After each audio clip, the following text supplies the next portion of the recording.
This is the most rock and roll part of the day. I've just put my washing on. Hello everyone, welcome to my channel. I've got three things I want to say, one of which is not that I've had a haircut, but I've had a haircut. The other thing that I don't want to talk about is this wonderful art installation that's above my head there on the wall, which is actually just a TV bracket missing the TV, but kind of looks cool in the background of the video. But the three things I want to talk about. Number one, my mix competition to win my Warm Audio 76 compressor. That's the one.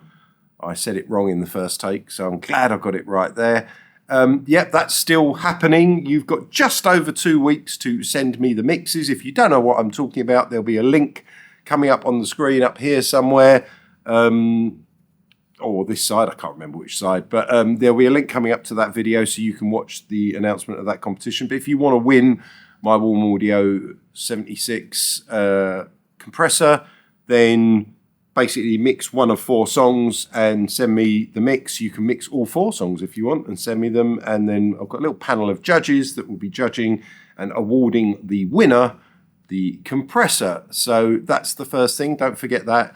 Entries in by the 1st of April, and I'm going to include the 1st of April, and up to and including the 1st of April UK time. Whew, right, I got through that one. What's the next one I was going to do?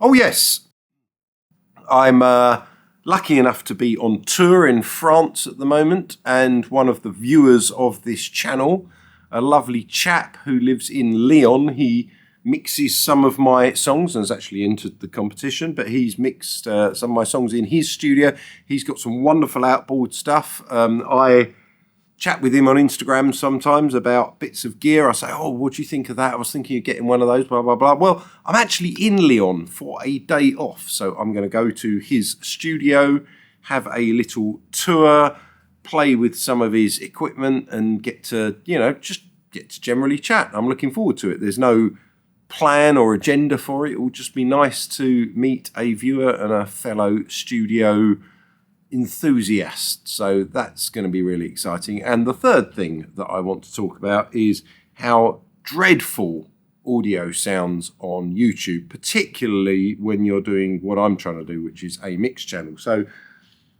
one thing I will say is if you mix a song and you just put the song up on YouTube and you get the level right, although the EQ and the compression does change very slightly, it's not too bad, particularly if it's been mastered. It's not too bad. But when you do what I do and you do a mix video that might last, say, an hour or an hour and a half or 45 minutes or whatever, there's lots of bits of the video where you're just playing, say, a bass drum or just the bass on its own. And obviously that's a hell of a lot quieter than the recommended -14 LUFS kind of loudness for the whole thing.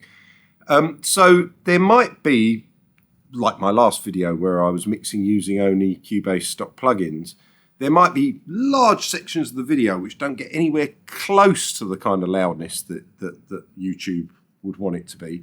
And then right at the end I play the whole mix, right?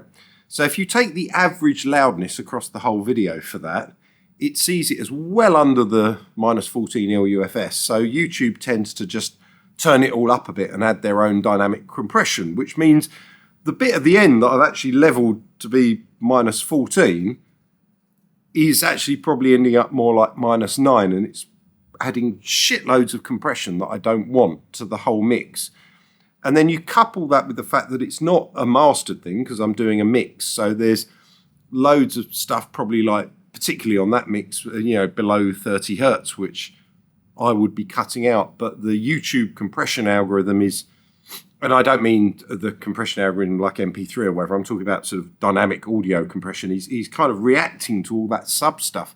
So I just want to know your opinion. Should I be, to some degree, mastering these tracks before I put them up? Even though I'm doing a mix and when you're mixing something, it won't be the finished article. We all know it needs mastering, but should I be applying some mastering, EQ, and or limiting to the overall kind of track of the video to try and negate YouTube screwing up the sound? Or should I upload the songs separately in its own video and then do the mix breakdown or the mix bit in another video. I don't really know how to handle this, and I don't know what you or watching it would want. So I understand why YouTube do what they do. I'm not blaming YouTube and saying they're shit, but I am kind of annoyed because, particularly on my last video where I was mixing in headphones and using Cubase plugins, and it certainly wasn't my best mix and I was out of my comfort zone,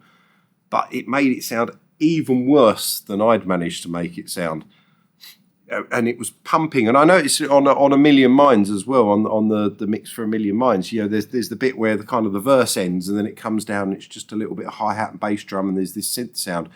And it's meant to shrink to almost nothing. And then when the chorus comes in, it goes bang, and it's really nice. And it doesn't. When I listen back to that on YouTube, it just kind of just grows up and it just sounds really horrible. And when it kicks in, it's not. It then suddenly squashes back down again. There's this slow release, you know, fast attack sort of compressor over the whole thing. So what do you think I should do? Should I do some mastering before I upload stuff?